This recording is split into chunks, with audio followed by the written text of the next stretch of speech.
Hi అండి. అందరికీ నమస్తే. నేను మీ గీత. నా రాక్షసుడు పార్ట్ 15. నాకిష్టం లేకపోయినా నేను మాలతిని పెళ్లి చేసుకున్నా. కానీ నేను తనకి భర్తగా ఎప్పుడూ లేను. నా వల్ల తను చాలా బాధపడేది. తన వల్లే నేను ప్రేమించిన అమ్మాయికి దూరం అయ్యానని నాకు విడాకులు ఇవ్వాలి అనుకుంది.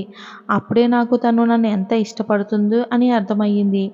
నా గురించి ఇంతలా ఆలోచించే అమ్మాయికి ద్రోహం చెయ్యాలి అనిపించలేదు. అందుకే తనకి నా భార్య స్థానాన్ని ఇచ్చాను. కానీ నా మొదటి ప్రేమ సుభద్ర. తనకి అన్యాయం చేశాను అని నా మనసులో ఎప్పుడూ బాధపడేవాడిని. కానీ నా వల్లే సుభద్ర జీవితం ఎలా అయ్యింది అంటే దానికి మీరు ఎటువంటి శిక్ష వేసినా భరిస్తాను, కానీ నా కూతుర్ని శిక్షించకండి అని జనార్దన్ కాళ్ళ మీద పడ్డాడు. భూమి నాన్న అని పరుగున వచ్చి రఘుని హత్తుకోవాలని చూసింది. కానీ తనకు ఆ అవకాశం ఇవ్వలేదు విరాజ్. భూమి చేతిని పట్టుకుని ఆపి, నువ్విప్పుడు ఆ రఘురామయ్య కూతురివి కాదు, ఈ విరాజ్ భార్యవి అని తన తండ్రి దగ్గరికి వెళ్ళనివ్వలేదు. భూమి తన అమ్మను చూసి, అమ్మ నన్ను ఇక్కడ నుండి తీసుకెళ్ళండి, నేను ఇక్కడ ఉండను అని ఏడుస్తుంది. విరాజ్ తన్ని వదలటం లేదు. నువ్వు ఇంకెప్పటికీ మీ అమ్మ నాన్నని అస్సలు కలవలేవు.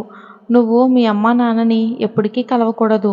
అది వినగానే భూమి విరాజ్ నుండి తన్ని విడిపించుకోవాలి అని ప్రయత్నం చేస్తుంది. కానీ విరాజ్ తన్ని గట్టిగా పట్టుకోవడంతో తన వల్ల కాక ఏడుస్తూ ఉంది.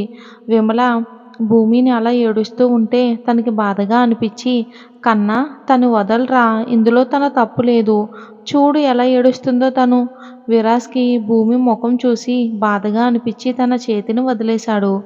భూమి తన అమ్మని హత్తుకుని ఏడుస్తూ, అమ్మా నాకు భయంగా ఉంది, బావ ఎలా ఉన్నాడు అని అంది. తనకేమీ లేదు, చిన్న సర్జరీ చేశారు, ఇప్పుడంతా బాగానే ఉన్నాడు. డాడీ ప్లీజ్ నన్ను ఇక్కడ నుండి తీసుకుని వెళ్ళండి. విరాజ్ కోపంగా భూమి దగ్గరికి వెళ్ళి, ఎక్కడికి వెళ్ళేది? రేపు మనం యుఎస్ఏ వెళ్ళిపోతున్నాం. తిరిగి రావటానికి 1 సంవత్సరం పడుతుంది. అది విన్న అందరూ, ఏంట్రాస్ నువ్వు చెప్పేది? నువ్వు తిరిగి యుఎస్ వెళ్ళిపోతున్నావా? అవును నాన్న, ఇంకా అక్కడ సమస్య పరిష్కారం అవ్వలేదు. తన కోసమే నేను ఇలా రావాల్సి వచ్చింది, కాబట్టి తన్ని తీసుకునే వెళ్ళిపోతాను. భూమి తన నాన్నను పట్టుకుని, నేను వెళ్ళను నాన్న, మనం మన ఇంటికి వెళ్ళిపోదాం. ప్లీజ్ నాన్న, నాకు ఇక్కడ భయంగా ఉంది అని అంది. సుభద్ర కోపంగా వచ్చి విరాజ్ చెంప చల్లుమనిపించింది. రాజ్ నువ్వేనా ఇలా చేసింది? నా జీవితం ఇలా అయ్యిందని ఇంకొక అమ్మాయి జీవితం కూడా ఇలా అవ్వాలని చేయటం ఎంతవరకు సరి అని గట్టిగా అరిచింది విరాజ్ మీద. విరాజ్, అత్తయ్య నువ్వెప్పుడొచ్చావు? రఘు వాళ్ళు వచ్చినప్పుడే వచ్చాను. మీ మాటలన్నీ వింటూ ఉన్నాను.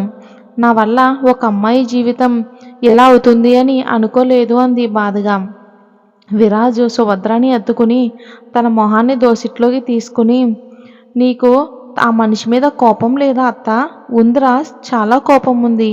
నా జీవితం ఎలా ఉండాలి అని చాలా కలలు కన్నాను ప్రతి అమ్మాయిలానే, కానీ ఎలా అవుతుందని చెప్పలేక ఆగిపోయి ఏడుస్తుంది. విరాజ్, అత్త నువ్వు ఏడవకు ప్లీజ్. నా చిన్నప్పుడు నువ్వు ఎలా ఉండేదానివి? నాతో కలిసి ఎంతో అల్లరి చేసేదానివి. నీ పెళ్ళైన తర్వాత నీ మొహంలో నవ్వు మాయమయ్యింది.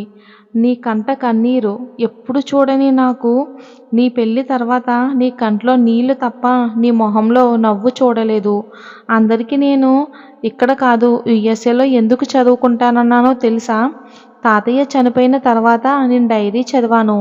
అందులో అత్తయ్య ప్రేమించిన మనిషి గురించి తన ఫోటో అన్నీ ఉన్నాయి. పెళ్ళికి ముందు అత్తయ్య ప్రేమించిన విషయం తెలియలేదు. పెళ్ళి తర్వాత విషయం తెలిసి నేను ముందు ఒక్క మాట కూడా అడగకుండా నా కూతురి జీవితాన్ని నా చేతులారా నాశనం చేశాను అని తన డైరీలో రాసుకున్నాడు. నేను అప్పుడే నిర్ణయించుకున్నా, మా అత్తయ్య జీవితం ఇలా అవటానికి కారణమయ్యిన మనిషిని నాశనం చేయాలి అని.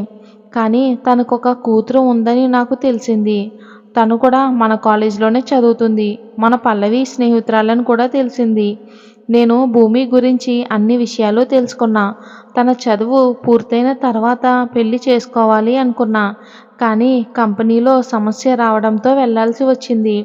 నేను ఇక్కడ లేకపోవటం చూసి తను తన బావని పెళ్లి చేసుకోవాలి అనుకుంది. అది తెలిసి నేను ఇలా మీకు ఎవరికీ చెప్పకుండా వచ్చేసాను. రఘు, చూడు బాబు, మీరు నన్ను చంపినా నాకు బాధ లేదు. నా వల్ల సుభద్ర జీవితం ఎలా అయిందని తెలిసినప్పటి నుండి నాకు చాలా కష్టంగా ఉంది. కానీ నా భూమిని బాధ పెట్టకు. తను అమాయకురాలు. ఇక భూమి అమ్మా నాన్న వెళ్ళిపోదామని అక్కడి నుండి వెళ్ళిపోతూ ఉండగా విరాజ్ భూమి తన చేతిని పట్టుకుని తన మీదకి లాక్కొని, నీ ఇల్లు ఇదే భూమి, నువ్వెక్కడికి వెళ్ళకూడదు. చెప్పాను కదా, మనం రేపు ఇక్కడ నుండి వెళ్ళిపోతున్నాం. సుభద్ర, రాజ్ తనకి కొంచెం టైం ఇవ్వు, వాళ్ళ అమ్మా నాన్నతో పంపు అని అంది. విరాజ్, అత్త, నువ్వు ఈ విషయంలో ఏమీ మాట్లాడొద్దు. ఎవరైనా దీని గురించి మాట్లాడితే అదే మీరు నాతో మాట్లాడి ఆఖరి మాట అన్నాడు. అందరూ ఒక్కసారిగా, రాజ్, ఏం మాట్లాడుతున్నావు నువ్వు? ఈ పెళ్ళిని మేము అంగీకరిస్తున్నాం. నువ్వు ఇలా మాట్లాడుకు అన్నారు. సుభద్ర, నేను చాలా పెద్ద తప్పు చేశాను. కానీ దాన్ని సరిదిద్దుకోలేను. నువ్వు నన్ను క్షమించు అని అడగను, కానీ నా కూతుర్ని నీ కూతుర్లా చూసుకుంటావా అని అడిగాడు. విరాజ్ చాలా మంచివాడు. తను భూమిని చాలా బాగా చూసుకుంటాడు. మీరు భయపడకండి అని మాలతి చెయ్యి పట్టుకుని ఓదార్పు చెప్పింది. మాలతి కళ్ళు తుడుచుకుని, నా కూతుర్ని మీ చేతుల్లో పెడుతున్నా, జాగ్రత్త అని అంది. జనార్దన్ రఘుని కోపంగా చూస్తూ, మా ఇంటి కోడలి గురించి నువ్వు చెప్పాల్సిన అవసరం లేదు. తన్ని మేము జాగ్రత్తగా చూసుకుంటాం. ఇక మీరు వెళ్ళొచ్చు. భూమి, అమ్మా, మీరు వెళ్ళొద్దు అని అరుస్తూ ఏడుస్తూ ఉంది. ఇంకా చేసేదేమీ లేక రఘు వాళ్ళు బాధగా అక్కడి నుండి వెళ్ళిపోయారు. విరాజ్ భూమిని తీసుకుని తన గదికి వెళ్ళి తన్ని బెడ్ మీదకి తోసి, నీకేం చెప్పాను భూమి? మీ అమ్మ నాన్న వచ్చినప్పుడు నువ్వు వారికి దూరంగా ఉండాలని చెప్పాను కదా, మరి నువ్వేం చేశావు? నేను కూడా మీతో వస్తాను అని గట్టిగా అరుస్తున్నావు. నువ్విప్పుడు నా భార్యవి, అది గుర్తుపెట్టుకో. ఆ జై పేరు నీ నోటి నుండి రావడానికి కూడా వీల్లేదు.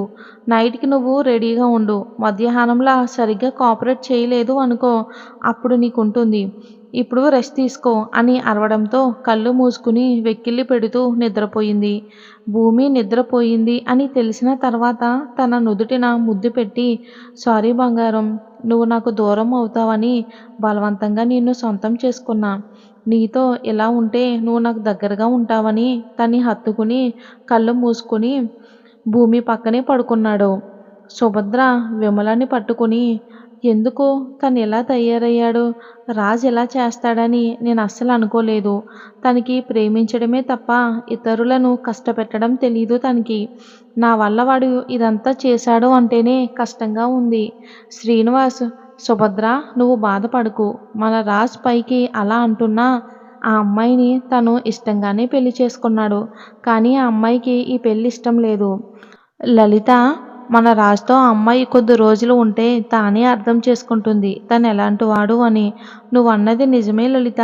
రాజ్ తన్ని మారుస్తాడు. ఇంటికి వచ్చిన పల్లవి వాళ్ళు అమ్మతో మాట్లాడి ఏం జరిగిందో మొత్తం తెలుసుకున్నారు. అంతా విన్నవాళ్ళు రాజ్ ఎలా చేశాడు అంటే వారికి నమ్మటానికి చాలా కష్టంగా ఉన్నా కళ్ళ ముందు కనిపిస్తుంది కదా, నమ్మక తప్పడం లేదు. పల్లవి భూమిని తలుచుకుంటే బాధగా ఉంది బావా అని అంది. నందన్, అన్నయ్య గురించి నీకు తెలుసు కదా, ఇన్ని రోజులు ఇంత బాధని మనసులో పెట్టుకుని మనతో చాలా సంతోషంగా ఉన్నాడు. అన్నయ్య భూమితో అందరికీ దూరంగా ఉంటేనే వారిద్దరి మధ్య ఉన్న బంధం గట్టిగా బలపడుతుంది. విరాజ్ అందరికీ చెప్పినట్లుగానే భూమిని తీసుకుని యుఎస్ఏ వెళ్ళిపోయాడు.